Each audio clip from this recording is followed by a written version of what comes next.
संदर्भातल्या मुख्यमंत्र्यांच्या आश्वासनानंतर अपक्ष आमदार बच्चू कडू यांनी ठिय्या आंदोलन स्थगित केलंय। अमरावतीच्या विभागीय आयुक्त कार्यालयामध्ये त्यांनी ठिय्या आंदोलन सुरू केलेलं होतं।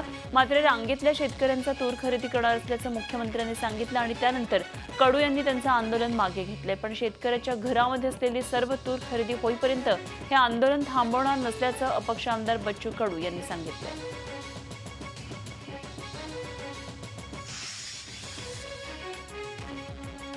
यंदा नीट अंतर्गत अभिमत विद्यापीठातल्या मेडिकलच्या सर्व पीजीच्या जागा शासनामार्फत भरल्या जाणार आहेत। मात्र महाराष्ट्र वगळता इतर राज्यांनी तिथल्या स्थानिक मुलांसाठी कोटा ठेवलाय। झी 24 तासनं सातत्यानं हा मुद्दा लावून धरला होता। त्याची गंभीर दखल वैद्यकीय शिक्षण मंत्र्यांनी घेतली आहे। विद्यार्थ्यांना अपेक्षित असा सकारात्मक निर्णय घेणार असल्याचं आश्वासन गिरीश महाजन यांनी दिलंय।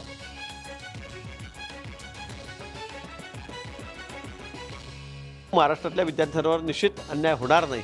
आज जरी केंद्र शासनाने निर्णय झालेला असला की या सगळ्या ॲडमिशन सेंट्रलाइज कराव्यात, तरी पण राज्य सरकारला त्यातला अधिकार आहे की आमच्या राज्यातल्या ॲडमिशन आपण किती कराव्यात हा निर्णय घेण्याचा अधिकार काही अंशी राज्य सरकारलाही त्या ठिकाणी आहेत आणि त्या संदर्भामध्ये आम्ही अतिशय गंभीर आहोत। निश्चित राज्यातल्या मुलांचं हित जोपासणं हे आमचंही कर्तव्य आहे। राज्यातल्या मोठ्या धरणांमधला गाळ काढण्यासाठी राज्य सरकारनं नवं धोरण ठरवलं आणि त्यानुसार धरणातली वाळू संबंधित कंत्राटदाराला उपसता येणार आहे। मात्र त्यावरची रॉयल्टी त्याला महसूल विभागाकडे भरावी लागेल। तसंच धरणातला गाळही कंत्राटदाराला काढावा लागेल। तो गाळ शेतकऱ्यांना स्वखर्चानं तिथून आपल्या शेतात विनामूल्य घेऊन जाता येईल। प्रायोगिक तत्वावर जायकवाडी, गोसीखुर्द, हातनूर, उजनी आणि गिरणा या 5 धरणांमधला गाळ काढला जाणार आहे। यासाठी ई-निविदा काढल्या जाणार असून सरकार यासाठी एकही पैसा खर्च करणार नाहीये। उलट सरकारलाच यातून वाळूवर रॉयल्टी मिळेल अशी माहिती जलसंपदा मंत्री गिरीश महाजन यांनी दिली आहे। इंदुमिल इथल्या डॉक्टर बाबासाहेब आंबेडकर यांच्या स्मारकाच्या जागेची राज्याचे सामाजिक न्यायमंत्री राजकुमार बडोले यांनी पाहणी केली आहे। यावेळी स्मारकाशी संबंधित सर्व शासकीय यंत्रणांचे अधिकारी आणि वास्तुविशारद शशी प्रभू उपस्थित होते। बडोले यांनी स्मारक उभारणीसंदर्भात अधिकारी आणि शशी प्रभू यांना काही सूचना केल्या। तसंच मिलच्या संपूर्ण जागेचा वापर हा स्मारकासाठीच होणार असल्याची माहिती बडोले यांनी यावेळी दिली। ही एकूणच जागा आता डॉक्टर बाबासाहेब आंबेडकरांच्या स्मारकासाठी हस्तांतरित झालेली आहे। त्याची डिमॉलिशनची प्रक्रिया पण झालेली आहे आणि स्मारकाचं टेंडर पण झालेलं आहे। त्याच्यामुळे साधारणतः हा इंटरनॅशनल टेंडर असल्यानं या 2 महिन्याच्या मध्ये ही प्रोसेस होऊन हा काम लगेच सुरू होईल।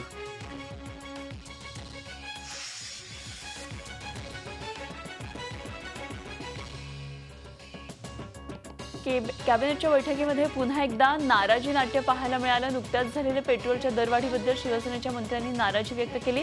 राज्यात पेट्रोलचे दर सर्वाधिक आहेत, त्यातही मुंबई आणि राज्याच्या इतर भागातल्या दरांमध्ये तफावत आहे। ही तफावत दूर होऊन राज्यामध्ये एक समान दर असावा अशी सेनेच्या मंत्र्यांची मागणी होती। मुख्यमंत्र्यांनी याविषयी स्वतःच्या अधिकारामध्ये निर्णय घ्यावा अशी मागणी त्यांनी केली आहे।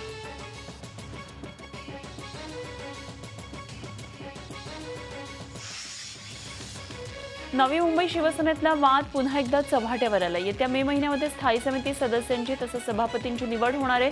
शिवसेनेनं स्थायी समितीसाठी विरोधी पक्षनेते विजय चौगुले यांच्यासह द्वारकानाथ भोईर, नामदेव भगत, रंगनाथ आवटी आणि सरोज पाटील यांच्या नावावर शिक्कामोर्तब केले। चौगुले यांना पुन्हा संधी देण्यात आल्यानं शिवसेनेमध्ये नाराजी पसरली आहे। 20 नगरसेवकांनी आपले राजीनामे संपर्क प्रमुखांकडे दिलेले आहेत।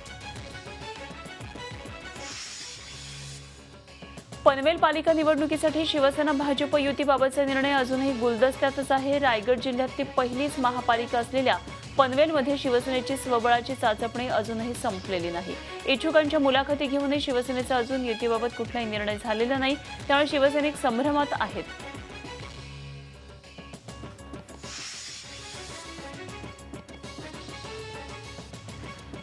मुंबईमध्ये आता बेस्टच्या ताफ्यामध्ये 75 नवीन बसेस वाढलेल्या आहेत। बसमध्ये आधुनिक युरो 4 हे इंजिन बसवण्यात आलेलं आहे।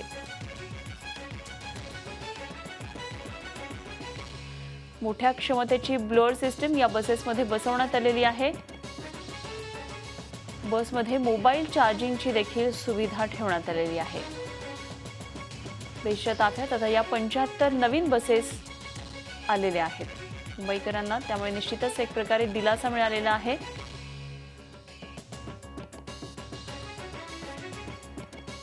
आज आपण बघू शकत की चार्जिंग पॉईंट्स आहेत त्याच्यात आणि मुख्यतः म्हणजे सीट्स चांगले आहेत.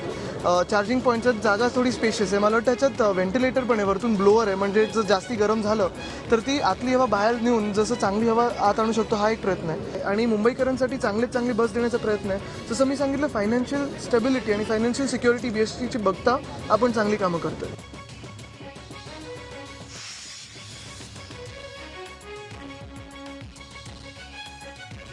नैना पुजारी सामूहिक बलात्कार प्रकरणी निकालाची तारीख आज घोषित होणार आहे.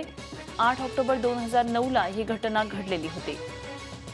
पुणे विशेष न्यायालयामध्ये हा खटला सुरू आहे. नैना पुजारी या सॉफ्टवेअर अभियंता होत्या, संगणक अभियंता होत्या.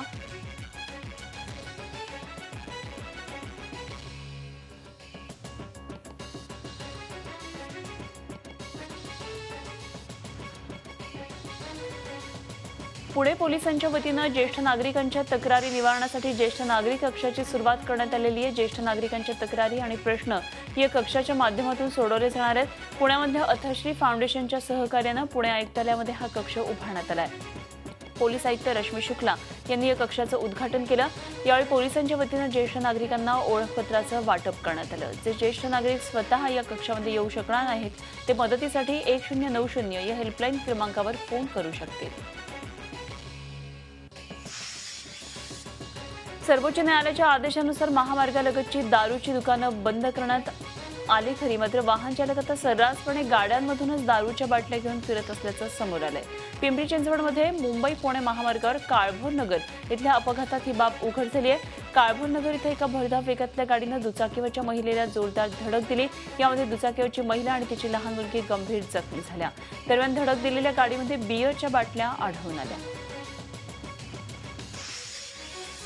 जळगावमध्ये लवकरच मेडिकल हब उभारण्यात येणार आहे. राज्य मंत्रिमंडळाच्या मंगळवारी झालेल्या बैठकीमध्ये या प्रस्तावाला मंजुरी देण्यात आली आणि त्यानुसार त्या ठिकाणी वैद्यकीय, डेंटल, होमिओपॅथी तसंच आयुर्वेदिक कॉलेज उभारण्यात येणार आहे आणि त्यासाठी 1250 कोटी रुपये खर्च अपेक्षित आहे. चिंचोली इथल्या 47 हेक्टर जागा त्यासाठी उपलब्ध केली जाणार आहे. पुढच्या वर्षीपासून मेडिकलसाठी प्रवेश देण्यात येतील अशी घोषणा वैद्यकीय शिक्षण मंत्री गिरीश महाजन यांनी केली आहे. जळगावमध्ये मेडिकल हब या ठिकाणी सुरू करण्याच्या संदर्भामध्ये आज कॅबिनेटमध्ये या ठिकाणी निर्णय झालेला आहे. जवळपास 1250 कोटी रुपये आणि 60 लक्ष रुपये या सर्व मेडिकल हबसाठी या ठिकाणी लागणार आहेत. आणि जवळपास 400 जागा मग त्या मेडिकल कॉलेजच्या आहेत, डेंटलच्या आहेत, नर्सिंगच्या आहेत, फिजिओथेरपीच्या आहेत आणि हा सगळा मेडिकल हब एकाच ठिकाणी तयार करून या ठिकाणी जळगाव जिल्ह्यामध्ये, उत्तर महाराष्ट्रामध्ये खरं म्हणजे फक्त धुळ्यालाच मेडिकल कॉलेज त्या ठिकाणी आहे, परंतु आता जळगाव जिल्ह्यामध्ये हे मेडिकल हब या ठिकाणी तयार होणार आहे. ग्रामीण भागामध्ये दूषित पाणी तपासण्यासाठी कोणतीही यंत्रणा नाही आणि त्यामुळे आता विभागीय स्तरावर पाणी तपासण्यासाठी राज्यात प्रयोगशाळा उभारण्यात येणार आहेत. राज्यात अशा 163 प्रयोगशाळा उभारण्यात येणार असून या सर्वांचं एकाच दिवशी उद्घाटन करण्यात येणार असल्याची माहिती पाणीपुरवठा मंत्री बबनराव लोणीकर यांनी दिली आहे. येत्या 15 दिवसामध्ये या प्रयोगशाळांचं उद्घाटन करण्यात येणार असल्याचं लोणीकरांनी नमूद केलंय. नागरिकांना पिण्याचं स्वच्छ पाणी मिळावं यासाठी या प्रयोगशाळा सुरू करण्यात येणार आहेत. महाराष्ट्र राज्य आणि अबुधाबीच्या इतिहाद एअरवेज तसंच भारतातल्या जेट एअरवेज यांच्यामध्ये आता नवा करार झालाय.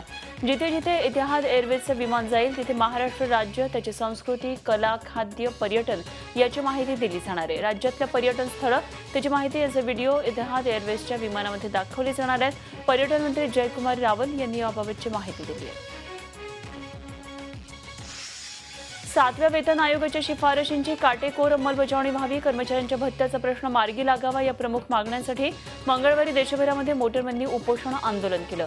मध्य रेल्वेवरील मोटरबंदी CST इथे आंदोलन केलं. All India loco running staff association आणि ऑल इंडिया गार्ड काउन्सिल या संघटनांच्या नेतृत्वाखाली हे 36 तासांचं आंदोलन झालं.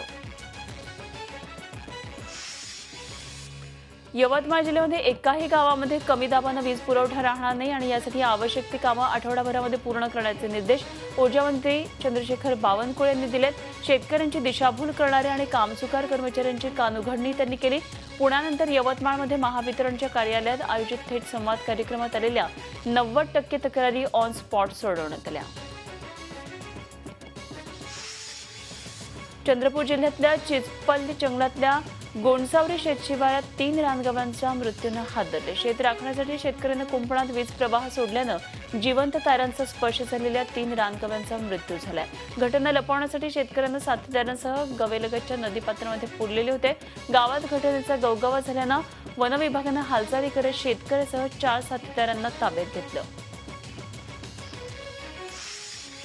श्रीवर्धनच्या समुद्र किनाऱ्यावर मुलासह पत्नीलाही बुडवून निर्दयीपणे हत्या केल्याप्रकरणी आरोपीला दुहेरी जन्मठेपेची शिक्षा सुनावली आहे. 6 मार्च 2015ला 1.5 वर्षांचा अजीज आणि त्याची आई खैरुनिसा यांचा मृतदेह श्रीवर्धन समुद्रकिनारी आढळला होता. परदेशी राहणारा परवेज हा पत्नी खैरुनिसा हिच्या चारित्र्यावर संशय घेत असे, तसंच माहेरून पैसे आणण्यासाठी तिचा छळही करत असे. अल्पवयीन मुलीचं अपहरण करून सामूहिक बलात्काराचा धक्कादायक प्रकार समोर आलाय. 2 दिवस 6 जणांनी तिच्यावर बलात्कार केला. या प्रकरणी अंबरनाथ पोलीस ठाण्यामध्ये गुन्हा दाखल करण्यात आलाय. नितीन सानप, गोविंद कोळी, कुशल बलकवडे आणि दिलीप महाडिक या आरोपींना पोलिसांनी अटक केली आहे. 2 आरोपी अजूनही फरार आहेत. 10वीच्या उन्हाळी शिकवणीसाठी पीडित मुलीला तिच्या आजोबांनी शाळेजवळ सोडलं आणि तिथनंच ती बेपत्ता झाली. 2 दिवसांनी ती सापडली, त्यावेळी तिनं सगळा हा प्रकार सांगितला. आरोपींना 27 एप्रिलपर्यंत पोलीस कोठडी देण्यात आली आहे.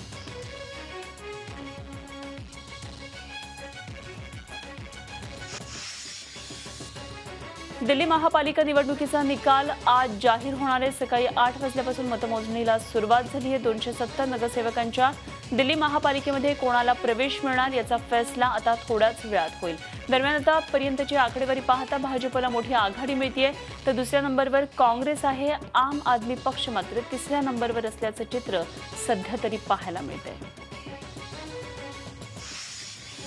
अण्णा द्रमुक पक्षाच्या शशिकला समर्थक गटाचे प्रमुख म्हणून काम करताना निवडणूक आयोगाच्या अधिकाऱ्याला लाच दिल्याच्या प्रकरणात टीव्हीवर दिनकर यांना अटक करण्यात आली आहे. दिल्ली पोलिसांनी 4 दिवस दिनकर यांची कसून चौकशी केली आणि त्यानंतर काल रात्री त्यांना अटक करण्यात आली आहे. चेन्नईमध्ये झालेल्या पोटनिवडणुकीच्या वेळी अण्णा द्रमुकचं अधिकृत निवडणूक चिन्ह शशिकलांच्या गटाला मिळावं यासाठी दिनकरन यांनी त्यांच्या साथीदारांकरवी निवडणूक आयोगाच्या अधिकाऱ्याला लाच देऊ केली. त्यानंतर दिल्ली पोलिसांनी गुन्हा दाखल करून दिनकरन यांचा साथीदार मल्लिकार्जुन यालाही काल अटक केली. उत्तर प्रदेश सरकारनं शाळा कॉलेजेसना असलेल्या सुट्ट्यांपैकी महापुरुषांच्या जयंती आणि पुण्यतिथीच्या 15 सुट्ट्या रद्द केलेल्या आहेत. मुख्यमंत्री योगी आदित्यनाथ यांच्या अध्यक्षतेखाली झालेल्या मंत्रिमंडळ बैठकीत हा निर्णय घेण्यात आला. 14 एप्रिलला डॉ. बाबासाहेब आंबेडकर जयंतीनिमित्तानं एका कार्यक्रमात योगींनी याबाबतची घोषणा केली होती आणि त्यानंतर अवघ्या 11 दिवसांच्या आत त्याची अंमलबजावणी करण्यात आली आहे. जयंती आणि पुण्यतिथीला सुट्टी देण्याऐवजी आता शाळा महाविद्यालयांमध्ये त्या महापुरुषांची महती सांगणारा तास घेण्यात येईल, अशी माहिती कॅबिनेट मंत्री श्रीकांत शर्मा यांनी दिली आहे. सुकमामध्ये सोमवारी हल्ला होत असताना गोंदिया जिल्ह्यातही नक्षलवाद्यांनी घातपाताचा कट केला होता. गडचिरोली जिल्ह्यातल्या कोरची दरमच्या नक्षलवाद्यांनी गोंदियामधल्या मोरगाव अर्जुनी तालुक्यातल्या बोटोला गावाजवळ रस्त्यावर स्फोटकं पेरली होती. गुप्तचरांनी पोलिसांना ही माहिती दिल्यानंतर बॉम्बशोधक पथकानं ही स्फोटकं निकामी केली. या कारवाईमध्ये 4 किलो स्फोटकं, 2 डिटोनेटर्स, 1 बॅटरी, 500 फुटांपेक्षा लांबीची विजेची तार, स्टीलचे ड्रम आणि तीव्र शक्तीचा टायमर बॉम्ब हस्तगत करण्यात आला आहे.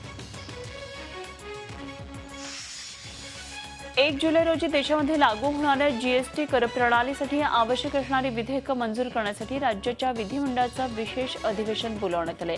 येत्या 17 ते 19 मे दरम्यान हे अधिवेशन होईल. संसदेच्या अर्थसंकल्पीय अधिवेशनामध्ये केंद्र सरकार करप्रणालीसाठी आवश्यक 4 विधेयक मंजूर केली. त्यापैकी SGST म्हणजे स्टेट जीएसटी विधेयक राज्यांमध्ये मंजूर करणं आवश्यक आहे आणि त्यामुळे विधिमंडळाचं हे विशेष अधिवेशन बोलावण्यात येत आहे. कुख्यात गुंड छोटा राजनला बनावट पासपोर्ट प्रकरणी दिल्ली उच्च न्यायालयानं दोषी ठरवले. छोटा राजन आणि त्याच्या 3 साथीदारांना 7 वर्षांचा कारावास आणि 15,000 रुपयांच्या दंडाची शिक्षा सुनावण्यात आली आहे. छोटा राजन बनावट पासपोर्टसह इतरही गुन्हेगारी कारवायांप्रकरणी सध्या जेलमध्ये आहे. पाकिस्तानच्या वायव्य भागामध्ये तालिबाननं केलेल्या हल्ल्यात 14 जण ठार झाले. मृतांमध्ये 4 महिला आणि 2 मुलांचा समावेश आहे. पारचिनार इथे एका मिनीबस स्फोटकाच्या सहाय्यानं उडवून देण्यात आली होती आणि या हल्ल्यामध्ये किमान 13 जण जखमी झाल्याची प्राथमिक माहिती आहे. शियापंथीयांना लक्ष्य करून हा हल्ला केल्याचं पाकिस्तान तालिबाननं जाहीर केलंय. पिंपरी चिंचवडमध्ये भाजप राज्य कार्यकारिणीचा आजपासून 2 दिवसीय अधिवेशन सुरू होते. मुख्यमंत्र्यांसह भाजपचे सर्व मंत्री आणि पदाधिकारी या अधिवेशनाला उपस्थित असणार आहेत. नारायण राणेंच्या भाजपच्या प्रवेशाबद्दल सध्या जोरदार चर्चा असल्यानं कार्यकारिणीच्या बैठकीकडे सर्वांचं लक्ष आहे. दरम्यान भाजपमधल्याच एका गटाचा राणेंच्या प्रवेशाला तीव्र विरोध असल्याची माहिती प्रसारमाध्यमांमध्ये पुढे आली आहे. घडामोडींच्या या पार्श्वभूमीवर होणाऱ्या भाजपच्या कार्यकारिणीला विशेष महत्त्व आहे. तुरीच्या खरेदी संदर्भात राज्यातल्या शेतकऱ्याला दिलासा देण्यासाठी राज्य सरकार आणखी 1000 कोटी रुपये खर्च करणार असल्याचं मुख्यमंत्री देवेंद्र फडणवीस यांनी स्पष्ट केलंय. 22 एप्रिलपर्यंत नोंदणी झालेल्या सर्व शेतकऱ्यांची तूर खरेदी करण्यात येईल असंही फडणवीस यांनी सांगितलंय. तर तुरीच्या मुद्द्यावर सरकारनं तातडीनं पावलं उचलावेत अशी मागणी उद्धव यांनी केली आहे. या संदर्भात शिवसेनेच्या सर्व मंत्र्यांनी मुख्यमंत्र्यांची भेट घेतली. शिवसेनेची जी मागणी आहे की निदान एकदा तरी शेतकऱ्यांना पूर्ण कर्जमुक्त केलं पाहिजे. आज ज्या वेळेला मंत्रिमंडळाची बैठक होती तेव्हा शिवसेनेच्या मंत्र्यांनी आक्रमक पवित्रा घेतला आणि तूर डाळीच्या खरेदीबद्दल सरकारला निर्णय घ्यायला भाग पाडलं. ठीक आहे, हा आक्रमक पवित्रा आम्ही महाराष्ट्रातल्या शेतकऱ्यांसाठी घेतला. आम्ही आता रँडम चेकिंगमध्ये MRSSE जी आहे त्याच्यातनं सॅटेलाईट इमेजरीतनं आम्ही हे देखील व्हेरीफाय करणार आहोत की ज्यांनी मोठ्या प्रमाणात तूर दिली आहे, छोट्या प्रमाणात दिली आहे तो तर शेतकरीच असेल, पण ज्यांनी खूप मोठ्या प्रमाणात दिली आहे त्यांच्या शेतीवर तुरीचा पेरा होता की नाही या संदर्भातली देखील पडताळणी ही आता सॅटेलाईट इमेजरी आमच्या जो उपलब्ध आहे त्या जुन्या सॅटेलाईट इमेजरीमध्ये जाऊन झी 24 तास रहा एक पाऊल पुढे.